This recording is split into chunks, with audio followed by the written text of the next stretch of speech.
नमस्कार मित्रों आज हम पढ़ने वाले हैं राजस्थान के प्रमुख संस्कार और संस्कारों के बारे में जानकारी मिलती है हमें गृह सूत्र से। और गृह सूत्र में 16 संस्कार दिए हुए हैं मित्रों। तो 16 संस्कार याद करने की ट्रिक मैं बताऊंगा। इस ट्रिक के माध्यम से आप राजस्थान में जितने भी संस्कार हैं उनको सबको एक ही ट्रिक के माध्यम से आप याद रख सकते हैं। मित्रों, अगर आप चैनल पर नए हो तो चैनल को सब्सक्राइब करें। चैनल का नाम है DR sir by history GK. मित्रों, वीडियो को स्टार्ट करते हैं और ट्रिक देखते हैं। 16 संस्कार की ट्रिक है गपुंसी, जानानी, अचोक, विद्या, उपवेद, केशव, अंत्येष्टि। तो इसकी ट्रिक है मित्रों गपुंसी, जानानी, अचोक, विद्या, उपवेद, केशव, अंत्येष्टि। तो इसी ट्रिक के माध्यम से हम 16 संस्कारों को याद रखेंगे। मित्रों, देखते हैं पहला संस्कार है गे से गर्भाधान संस्कार। मित्रों, गर्भाधान संस्कार आप सब जानते हैं। अगला संस्कार है दूसरा पु से पुंसवन संस्कार। गर्भाधान के दूसरा जो संस्कार होता है वो है पुंसवन संस्कार। मित्रों, इस पुंसवन संस्कार में पुत्र प्राप्ति के लिए जो क्रियाक्रम किया जाता है वो से ही पुंसवन संस्कार कहा जाता है।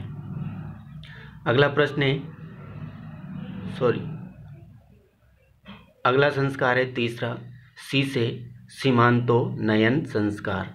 और सीमांतोन्नयन संस्कार है मित्रों गर्भवती स्त्री को अमंगलकारी शक्तियों से बचाने के लिए किए जाने वाला कार्यक्रम ही सीमांतोन्नयन संस्कार कहलाता है। अगला संस्कार है मित्रों जात कर्म संस्कार। जा से जात कर्म संस्कार। और जात कर्म संस्कार इसके माध्यम से मित्रों जन्म लेने वाले शिशु को पिता के द्वारा छोटी उंगली से घी चटाया जाता है, इसे ही जात कर्म कहा जाता है।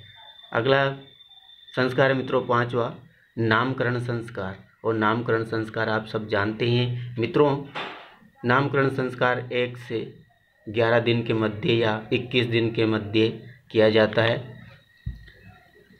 अगला छठा संस्कार है निष्क्रमण, सूरज पूजन, पनघट पूजन, कुआ पूजन संस्कार। तो निष्क्रमण, सूरज पूजन, पनघट पूजन या कुआ पूजन एक ही संस्कार का नाम है। इसमें जच्चा बच्चा को प्रथम बार घर के बाहर निकाला जाता है, सूरज की पूजा की जाती है। अगला संस्कार है मित्रों ऐसे अन्न ग्रहण संस्कार। शिशु को प्रथम बार अन्न दिया जाता है। अगला संस्कार है मित्रों चू से चूड़ा कर्म या उसे जड़ूला या मुंडन संस्कार भी कहते हैं। उसमें शिशु के केस उतारे जाते हैं। अगला संस्कार है कैसे कर्ण भेदन संस्कार। इसमें शिशु के कानों को छिदवाया जाता है, तो उसे कहा जाता है कर्ण भेदन संस्कार। मित्रों, इस ट्रिक के माध्यम से क्रम से 16 संस्कार याद रह जाएंगे, क्योंकि बहुत बार प्रश्न इनके क्रम के बारे में पूछा जाता है कि कौन सा कर्म पहला आता है, कौन सा कर्म बाद में आता है, तो इनको क्रम से जमाइए। तो आप बिल्कुल क्रम से ही याद रखेंगे। अगला संस्कार है 10वां संस्कार विद्या। और विद्या से विद्या आरंभ संस्कार। और इसमें बालक को गुरु के पास भेजा जाता है और गुरु के पास जाकर के पहली बार विद्या आरंभ की जाती है, उसे कहा जाता है विद्या आरंभ संस्कार। अगला संस्कार है 11वां उप से उपनयन संस्कार। और उपनयन संस्कार है मित्रों 11वां। और इस संस्कार के तहत बालक को पहली बार गुरु के द्वारा जनेऊ धारण करवाई जाती है। जैसे गुरु के आश्रम में बालक को भेजा जाता है विद्या आरंभ करने के लिए, तो गुरु के द्वारा वहाँ पर जनेऊ धारण करवाई जाती है और बालक को ब्रह्मचर्य का पालन करने की सीख दी जाती है। इसे यज्ञोपवीत संस्कार भी कहा जाता है। तो मित्रों, उपनयन संस्कार को यज्ञोपवीत संस्कार भी कहा जाता है, इसको याद रखना।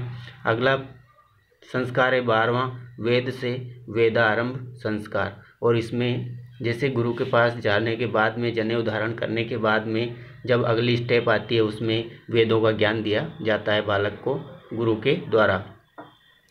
अगला संस्कार है केशांत संस्कार। कैसे केशांत या इसे गोदान संस्कार भी कहा जाता है। इस संस्कार के तहत बालक युवा अवस्था में प्रवेश करने के पश्चात अपने बाल गुरु को अर्पण कर देता है। इसे ही केशांत संस्कार कहा जाता है। और इस केशांत संस्कार के समय गुरु को गाय दान में दी जाती है।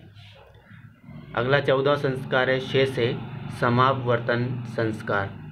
मित्रों, इसमें गुरु के पास में जाने के बाद में, शिक्षा में परिपूर्ण होने के बाद जब शिक्षा पूरी हो जाती है तो उसे समापवर्तन संस्कार कहा जाता है, जिसे हम स्नातक की डिग्री भी कह सकते हैं। स्नातक की डिग्री प्राप्त कर लेता है बालक।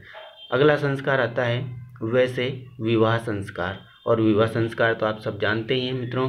तो विवाह से संबंधित मैंने कुछ शब्दावली दी है, तो उसको याद रखना। बहुत बार एग्जाम में प्रश्न पूछा जाता है। तो विवाह से संबंधित जो भोजन करवाया जाता है उसको क्या क्या कहा जाता है। बरार भोज, कुंवारी जान का भोज, परनी जान का भोज, ये पानी नहीं है मित्रों, परनी जान का भोज, बड़ी जान का भोज और मुकलानी भोज भी इसे कहा जाता है। तो ये जो शब्दावली है ये विवाह से संबंधित है। अगला संस्कार है मित्रों लास्ट और अंतिम संस्कार, अंत्येष्टि से मृत्यु संस्कार या अंत्येष्टि संस्कार, सभी जानते हैं मित्रों।